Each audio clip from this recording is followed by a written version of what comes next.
अस्सलामु अलैकुम वरहमतुल्लाहि वबरकातुह। नाज़रीन किराम, आज हम आपसे बात करने वाले हैं नमाज ईद उल अज़हा के मुताल्लिक़ के नमाज ईद उल अज़हा हर मुसलमान पर क्या है, वाजिब है, फ़र्ज़ है, सुन्नत है। सबसे पहले आप ये कान खोल कर सुन लें कि नमाज ईद उल अज़हा वाजिब है हर मुसलमान पर, बालिग़ मर्द पर। और औरत के मुताल्लिक़ ये मसला है कि औरतों पर नमाज ईद उल अज़हा वाजिब नहीं है। चलो अब हम आपको असल मकसद की तरफ लेकर चलते हैं कि नमाज ईद उल अज़हा का जो तरीक़ा है, जो उसकी तकबीरात हैं, हमारे वो अक्सर लोगों के वो याद नहीं रहती। वो क्यों याद नहीं रहती? साल में 1-2 मरतबा मौका पड़ता है, इस वजह से वो हमें याद नहीं रहती। आज हम इस वीडियो में आपको बहुत अच्छी तरीके से वो तरीक़ा बताने वाले हैं। आप ध्यान से इस वीडियो को देखें। हम आपको स्टेप बाय स्टेप वो सारी नमाज का तरीक़ा सिखलाएंगे, नियत के बारे में भी बताएंगे और जो माज़ाइद 6 तकबीरें हैं उनके बारे में भी हम आपको बताएंगे।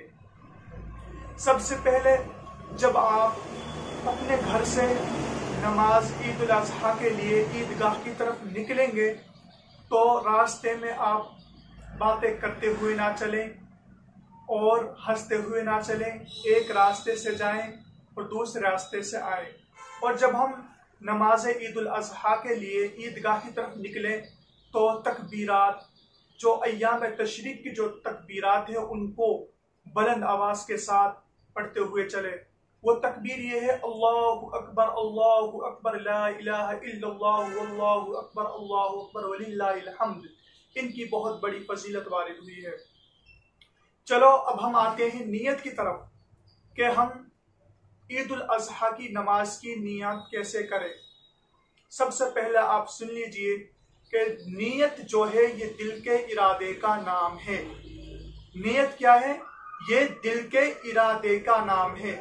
जब हम घर से निकलते हैं तो हमारी नियत यही होती है कि जो हम जा रहे हैं ये नमाज ईद उल अज़हा के लिए जा रहे हैं। नियत ये भी हमारे लिए काफ़ी हो जाएगी। चाहे हमने यूँ कह दिया कि हम जो इमाम के पीछे नमाज पढ़ रहे हैं ईद उल अज़हा की, तो इससे भी हमारी नमाज तो दुरुस्त हो जाएगी। मगर अपनी तसल्ली के लिए, अपने दिल को सुकून के लिए, अपने दिल की तसल्ली के लिए हम ये नियत करेंगे, नियत करता हूँ मैं 2 रकात नमाज ईद उल अज़हा वाजिब मा ज़ाइद 6 तकबीरों के वास्ते अल्लाह ताला के रुख मेरा काबे शरीफ की तरफ पेश इस इमाम के। अल्लाहु अकबर। जब हम नियत बांध लेंगे, इमाम साहब नियत बांध लेंगे, तो वो सना सुब्हानकल्लाहुम्मा व बिहम्दिका व तबारक अस्मुका व तआला जद्दुका व ला इलाहा गैरुक तक पढ़ेंगे। तो उसके बाद वो अपना हाथ कानों तक उठाएंगे, अल्लाहु अकबर, फिर छोड़ देंगे। फिर दूसरी मर्तबा उठाएंगे, अल्लाहु अकबर, फिर छोड़ देंगे। फिर तीसरी मर्तबा जब वो कानों तक हाथों को उठाएंगे, छोड़ेंगे नहीं, उन्हें बांध लेंगे। ध्यान से आपके समझ में आ गया होगा। फिर एक बार फिर दोबारा बता देता हूं कि जब इमाम पहली मर्तबा हाथ उठाएगा तो छोड़ देना है, दूसरी मर्तबा भी छोड़ देना है, तीसरी मर्तबा हाथों को बांध लेना है। फिर वो सूरह फातिहा पढ़ेगा, कोई सूरत पढ़ेगा। फिर उसके बाद दूसरी रकात शुरू होगी। दूसरी रकात में रुकू में जाने से पहले ये तकबीरात पढ़ी जाएंगी। उनका तरीका भी आप ध्यान से सुन लें। उनका तरीका ये है कि इमाम पहली मर्तबा हाथ उठाएगा, छोड़ देगा, दूसरी मर्तबा हाथ उठाएगा, छोड़ देगा, तीसरी मर्तबा हाथ उठाएगा, छोड़ देगा, और फिर चौथी मर्तबा जो इमाम अल्लाहु अकबर कहेगा वो रुकू में जाने के लिए कहेगा। आपको समझ में आ गया होगा। एक बार फिर सुन लें इसी तरीके को कि अल्लाहु अकबर 3 मरतबा हमें हाथ छोड़ रहे हैं, 3 मरतबा कहेगा, चौथी मरतबा में हमें रुकू में जाना है।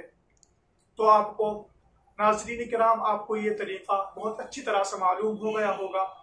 और औरतों के मुतालिक यह आता है कि औरतों पर ईद उल अज़हा की नमाज वाजिब नहीं, ये तो खाली मर्दों पर वाजिब है। और नमाज ईद उल अज़हा के बाद जब हम घर से पढ़कर नमाज ईद उल अज़हा पढ़कर जब ईदगाह से जाएंगे तो अपने कब्रिस्तान में होकर जाए। उनका भी हमारे ऊपर हक है, वहाँ कुछ दुरूद शरीफ पढ़े, उनके ऊपर भी कुछ पढ़कर जाए। ठीक है नाज़रीन किराम, आपको हमारी बात अच्छी तरह से समझ में आ गई होगी।